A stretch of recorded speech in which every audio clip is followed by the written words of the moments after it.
Yung pagpalag nito ni Romualdez dito kay Losyang na na ginahasa daw ng Abu Sayyaf to.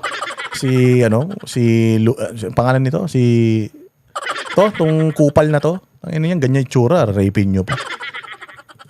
Pumalag ang kampo ni dating House Speaker Martin Romualdez sa alegasyon ng ombudsman na siya ang utak ng budget insertion sa flood control scandal. Kasunod ito ng anunsyo ng ombudsman na hinahanda na ang anilay grandest case of them all laban sa dating... Ang ina-grandest case of them all, bailable. Sabi ko nga dapat ang nauna talagang nakulong ito eh. Kasi siya ang pinuno ng Kongreso eh. Yung asawa niya, yun ang tagamudmud ng pera. Tapos yung aso niya na si Saldico, yun ang Committee on Appropriations. Pinsan niya pa, pamangkin niya pa, yung majority floor leader. Anak ng presidente, pinsan niya presidente, tapos sasabihin mo wala siyang kinalaman. Ulul. Alam niyo ang Senado sa totoo lang. Wala nang kapangyarihan ng Senado. Kaya pag napunta sa kanila yung budget, halimbawa sa GAA, di ba? Napunta sa kanila yung budget, hindi na nila kayang baguhin yun. Kasi kung ano gusto ng presidente, yun pa rin ang masusunod. Oo. Kaya kung ano ang gusto ni Martin Romualdez, ni Yeda Romualdez, at saka nito ni Saldico at saka ni Sandro, yun ang masusunod. Yun ang masusunod. Oo, kasi itong mga senador, mapipigilan din yung kanilang yung kanilang mga proyekto para sa mga constituents nila eh. So malabong-malabo na itong mga senador magiging kasabwat dito. Wala lang talaga silang magagawa kasi 2 versus 1 yung lumalabas eh. Congress and Presidente versus Senate. Kaya nga gusto ng Presidente, yung Senate President aso niya. Ayan, aso man niya dati si Mig Zubiri. Aso man niya dati yan si Chis Escudero. Kaya lang nung si Chis Escudero hindi niya abogado man yan, hindi niya pinayagan itong paglabag ng konstitusyon na impeachment ni Inday Sara, kaya inagaw ni Tito Soto. Taong aso man ni Bongbong yan si Tito Soto. Walang magagawa yung mga ibang senador kasi dalawa na yung nag-uusap Senado ay yung Congress tsaka presidente. Isa ka lang na umaayaw eh. So mas masusunod yung dalawa versus yung isa kasi numbers game yan. House Speaker, sa isang pahayag, iginiit ng tagapagsalita ni Romualdez na walang functional control ang House Speaker sa pagpapasa ng budget. Ayon kay Atty. Elaine Atienza, hindi hawak ng iisang tao o opisina lang ang pambansang budget. Ayun, so kung hindi hawak ng isa, hawak ng marami. Sino-sino tong mga marami? Ilabas nyo na kasi. Sabihin mo na kasi Martin Romualdez. Sa totoo lang, yung pinsan ko naman ang magnanakaw sa amin dalawa. Mas mataas siya sa akin, so mas malamang na siya ang may utos. Baka ako lang yung pinadiskarte niya. Kasi alam nga naman, mas malakas ang Speaker of the House kaysa sa Presidente. Hindi ba? Malamang sa malamang yung Presidente nag-utos, pero yung utos ng Presidente, generic. Halimbawa, magnanakaw tayo Magnakaw tayo para magkapera tayo. Kung papaano yung style ng pagnanakaw, ikaw na bahala dyan. Ako na nga pipirma wala ka nang gagawin. Diyan sa inyo sa Congress, isalansan nyo na yung mga nanakawin natin. Pag nasalansan nyo yung mga nanakawin natin, dalhin natin sa Senate, tas i-pressure natin ang Senate, pagdating sa akin, pipirmahan ko lang yan. Ako ang may final say. Inutos ko sa inyo magnakaw, pero kung paano nanakawin yung pera, yun yung trabaho nyo. Ako lang mag-a-approve. Ganun ang ginawa ng mga yan Anya, dumadaan ito sa masusing deliberasyon bago aprubahan ng Pangulo. Giit niya walang kakayahan ang Speaker na diktahan ang mga senador, ang Pangulo o sino man sa proseso. Yun na nga yun. Kung walang kakayanan, si Martin Romualdez na diktahan yung Senado at diktahan yung Pangulo, ibig sabihin yung Pangulo nagdikta sa kanya. Kaya lang syempre ako bilang pinsan ng Presidente, at sinabi ko sa Senador, nakaalyado ko din, Senate President nakaalyado ko din, ito gusto ng boss natin Pirmahan nyo na yan.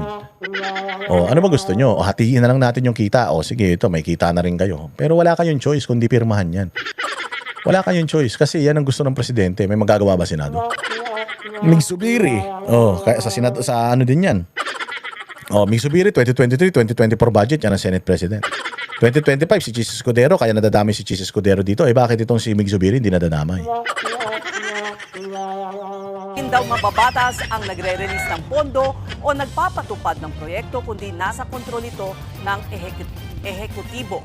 Nanawagan sila na maging patas at nagpahayag din sila ng pagkabahala na hinahayaan lang Kung si Esdrelon na to, bobo eh. Binabasa na lang yung balita, hindi pa maibagkas ng matino.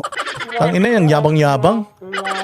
Magbabasa na lang sa teleprompter ng mga sasabihin, hindi pa maibigkas ng tama. daw ang mga naratibo na walang basihan o ebidensya. Handa raw si Romualdez na sagutin ang mga alegasyon sa nararapat na legal na proseso. Wala na, ang payat na ni Gago eh. Oh, sobrang payat na ni Gago. Alam, wala nang saya sa mukha niya. Nakita niyo yung mukha niya. Blanco na eh. Alam niyo, wala siyang lusot eh. Alam niya eh, tapos na eh. Kasi ang plano talaga nitong ulol na to, maging prime minister siya eh. Mapili siya as prime minister. Magkaroon ng People's Initiative, magkaroon ng CONAS para maging prime minister siya. Eh, ang problema, nabisto ng taong bayan yun. Kaya ngayon, tinan mo yung mukha niya, empty, blanco. Alalang-alala, ang payat na. Tapos tinan mo yung mga aso niya, yan sila Asidre, kita mo, takot na din. O kasi nga, putsang inang yan, yung first 6 months nitong taon na to, hindi nila nasira yung mga Duterte. Kami ang boses ng masa, hindi natatakot. Katotohanan lang, di kami nalulunod. Walang bahid ng sismis, lahat ay totoo. Kahit sino ka pa, pag mali ka babanatan ka. Walang pinipili kulay, wala kaming kinikilingan. Basta para sa bayan, kami lalaban. Pag tama palakpakan, pag mali banatan. Di matitinag, di matatakot, para sa bayan tuloy ang sigaw. Sa harap ng kamera, walang halong takot. Mga baluktot, lahat kayo'y tutumba. Ang hustisya at totoo, yun lang ang mahalaga. Kahit sinong harang, di kami matitinag.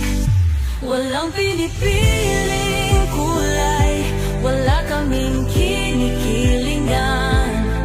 Basta para sa bayan, kami lalaban. Pag tama palakpakan, pag mali banatan. Di matitinag, di matatakot, para sa bayan tuloy ang sigaw. Kung nasa tama ka, ikaw ay aming kasama. Pero pag mali ka, handa ka na bang mabasag? Banateros kami, walang inuurungan. Dahil bayan muna, bago ang sarili.